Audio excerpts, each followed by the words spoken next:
Mega Man X is not a series that I have to tell you about. You already know what it is, and you know that for the most part, it's incredible. Very solid controls, crazy smart level design, and, at least in my opinion, it's one of the most impressive games to watch a skilled player play.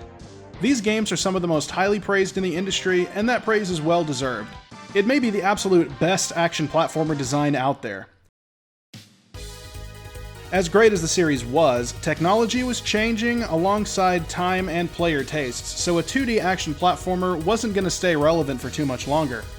To combat this, Capcom had the Mega Man Legends series in active development on PlayStation and Nintendo 64, while the core action platformer series would be continued on Nintendo's Game Boy Advance, a new portable platform where 2D games were still very highly regarded. Moving Mega Man X from the PlayStation to less powerful hardware would have been a poor move, so the decision was made that the Mega Man X series would end on a high note to make way for a new story on Game Boy Advance. Mega Man X5 ended with X and Zero defeating Sigma once again, but a surprise attack ends in Zero's death. X collapses, but finds himself alive at Hunter Base holding Zero's Z-Saber. This was meant to conclude the Mega Man X series. The story was picked up in the next series, Mega Man Zero, with Zero being resurrected by a resistance movement, hoping that he'll save them from a tyrannical government. Zero awakens unarmed, but a hologram later revealed to be Mega Man X himself reappears to give him back his Z-Saber. This is a well-executed and meaningful segue into a brand new time period, a brand new set of characters, and a brand new chapter of the Mega Man story. Consider that we still haven't seen the game that bridges Mega Man Classic to Mega Man X, Mega Man Zero to Mega Man ZX, or Mega Man ZX to Mega Man Legends, and you'll realize that ending Mega Man X on a clear, concise note that leads straight into the next story was a very significant occurrence for the franchise. Oops! While the core Mega Man team worked on Mega Man Zero, Capcom had a separate division of the company put together a sixth Mega Man X, with no regard for the plot of X5 or Mega Man Zero. To make matters worse, Mega Man Zero hadn't released yet, leaving Mega Man Zero as the odd game out. Mega Man X6 was rushed out the door, hitting store shelves almost exactly a year after X5, in contrast to the 3-year wait between X4 and X5. This very rushed development cycle resulted in a low-quality game and a stain on the beloved series' name. But you knew that already. So I'm not going to tell you that Mega Man X6 is a terrible game. You've heard that before. I'm going to tell you that Mega Man X6 is the worst game of all time. So let's get into it. Mega Man X6 released in an age when story, as it should, was still taking the backseat to gameplay. Had a crappy story, had a good story told badly, had a bad story told badly. Well, back then, if you had solid gameplay, nobody cared because the important part was if you were having fun playing the game part of the game. X6 plays exactly the way you would expect it to play. Complete an intro stage, complete 8 more stages, then complete 3 or 4 final stages, and you're off to the end credits. The problem lies in the finer details. The problems lie in the finer details. The franchise-destroying calamities lie in these finer details. Let's talk level design. We'll start with Metal Shark Player. Yeah, that's his name. Did you think I made that up? No. This stage has giant crushers that will instantly end their game if they trap you. Sounds interesting at first, but here's where things go downhill. Right at the start, you're given a ride armor. The ride armor is a staple of the Mega Man X series, and it's super cool, but after the games left Nintendo for PlayStation, the ride armors became nigh indestructible. They could protect you from lava, even though you're still very exposed, and they can protect you here. Climb into the ride armor and quickly discover that the crushers in the stage can't reach you anymore. Happy with this discovery, you move forward, kill an enemy, and reach a wall your ride armor can't jump over, and you have to abandon it. So what was the point of this exactly? In a good game, the answer would be to teach you that this is possible. And that's fantastic, but you don't get another ride armor throughout the rest of the proper stage, only in a secret, closed off behind a wall destructible only by a weapon that you probably don't have. Anyhow, I did the only sensible thing to do and used the ride armor to block the crusher, hopped out of the ride armor, and the rest of this segment is instantly a breeze, and I honestly can't tell if this was an oversight or the intended use of the armor. Let's move on.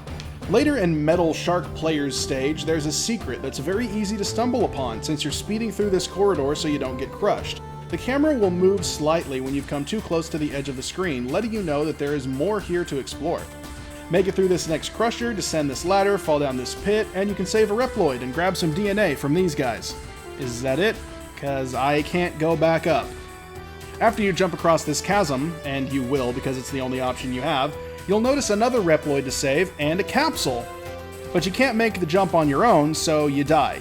And you respawn right where you died, because this room is a checkpoint and you can never leave. Your first idea will be to use all of your lives and restart the stage after a game over. Only guess what?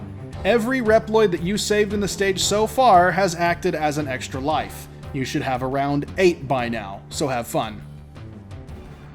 After you've killed off your last life and you hit continue, you'll respawn. Exactly where you died. Again. This will go on forever if you let it. There is no starting the stage over without exiting through the inventory screen, and that sounds like it would take forever, but thankfully it only takes forever and a half, since you're forced to go through Alia's mission report first. This is a report on the stage you just tanked, by the way. Then you go to the stage select screen to start the stage over. This is insultingly bad game design, and we've only talked about half of one stage. These problems riddle this game.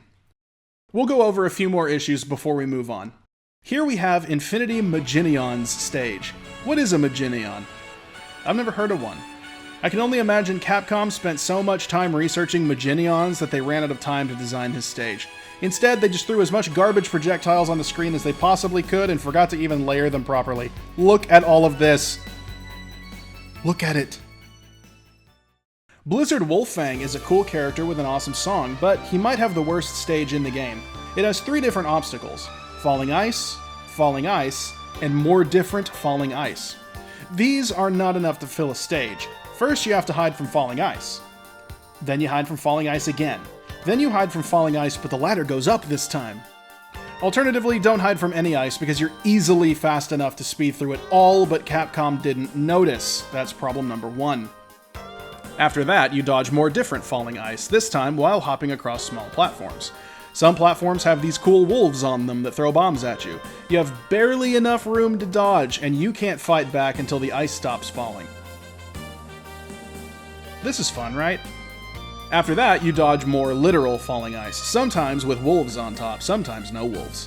Don't get squished because that's insta-kill. These ice cubes have no pattern, by the way. They fall differently every time you play, except for the first one because they had to pretend that you need to be quick to rescue this wolf. He's a good wolf. These are bad wolves. These have the Maverick Wolf virus. Let the ice fall until it's high enough to jump over the right wall. Try not to do this. Then try not to do this while trying not to do this. There's no warning, but there's another wolf, and that's just as good as a warning of instant death right where you can't see it, but right where you're drawn to jump into. And that's problem number 2. Now more ice cube dodging, but this time there's spikes on the walls. You can climb walls in Mega Man X games, it's sort of a staple of the series, but not here because there's ice, so there's no reason you would ever approach these particular walls, because you've learned this already. The spikes don't even cover the walls, so why are they here? That's problem number 3. After that segment, you finally move on to dodging falling ice. This time, it falls in sets, with only one randomized gap to jump through. If you can't reach the gap in time, you get squished, but you only take damage. Earlier, these same ice blocks were killing instantly. One word not allowed to be spoken at Capcom is consistency. If you make it to the gap, but fail to jump through it, don't worry, you'll only lose a life as another ice block materializes out of the ether to fill the space. Don't forget to save these wolves, but don't take too long and they stand in instant freezers. I'm trying not to go over every single stage, and I will if I keep talking. So to wrap up the segment, every single stage plays like this, 1 or 2 ideas repeated until the stage is over. Very few stages play in a straightforward or even self-explanatory manner, it's just tedious. The bosses aren't any better. They're stale, they pose no threat to you, and they telegraph their attacks like crazy. Just keep throwing charge shots at them until they die. Most bosses literally can't deal damage faster than you can, and it's just sad. If you want to get frustrated, or you want to understand how someone screws up a tried and true game design, play Mega Man X6. Know what you're getting into though, and why you're getting into it before you start. Playing it when it came out was rough, but going in knowing what it's like almost gives the game a so bad it's good quality.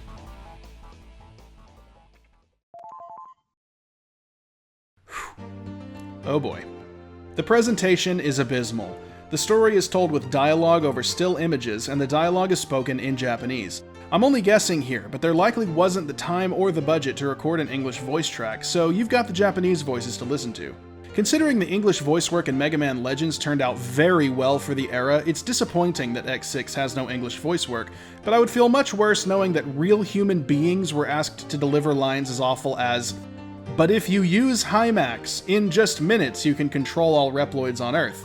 Or, "Due to the space colony incident, there are few Reploids or humans are left on this Earth." Or, "How dare he talks about Zero that way." The dialogue is butchered and forced, usually making very little sense. These loved Reploids come across as caricatures of themselves. I'm guessing Capcom of America didn't have any role in Mega Man X6. It was likely translated directly by Capcom Prime over in Japan. The villains constantly play the pronoun game, even in scenes where they speak directly to each other. The script, even when it manages to be coherent, is only one problem. These cutscenes were not drawn to work with each other. When characters begin speaking, they appear on screen with panels that obscure other characters in the conversation. This happens repeatedly. Characters can just join conversations and you have no idea where they are in relation to one another. Are they speaking over a comm link or something? This scene plays right after the intro stage, and it's in a similar wasteland area. So is this taking place immediately after? X is not wearing the Falcon armor that he had during gameplay, and he hasn't returned to Hunter Base to disarm yet, and this character, Isaac, is giving a speech to a crowd, one would assume. Where is this taking place? This sort of thing makes the story even harder to follow. Other areas of poor presentation are during gameplay. Let's go back to Infinity Maginion stage for a moment. Just look at the background. These strange pods stretching out into the distance, ascending in a spiral pattern. What exactly is the angle here supposed to be? Illumina, the giant robot in the back, is viewed from below, so are we looking upwards into a tower-like structure? Why is the floor angled so low? What is it that we're looking at? This is repeated in other scenes with backgrounds that barely match or line up with the interactive elements of the game. On top of that, many stage hazards barely animate. The ice we were discussing earlier doesn't come from anywhere, it just appears in very visible spots and rolls down. Would it have been that much work to have it fall from a gap in the ceiling? Bosses barely animate while we're on the subject. There's very little movement in the game in general. It all just feels lifeless, because the life was working on Mega Man Zero.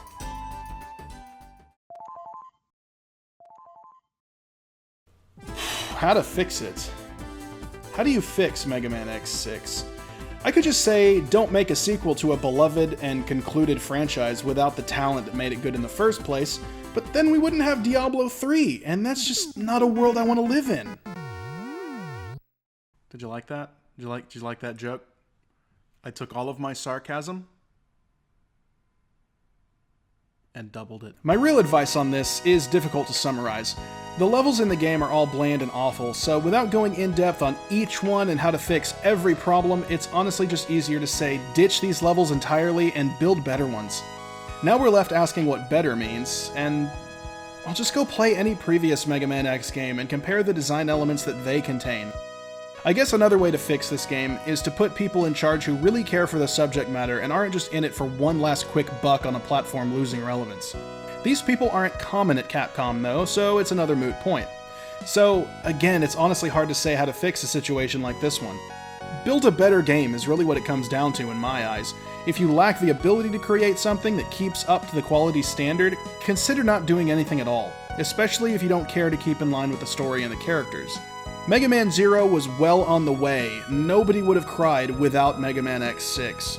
X6 ruined everything for the Mega Man series. It wasn't just one bad game.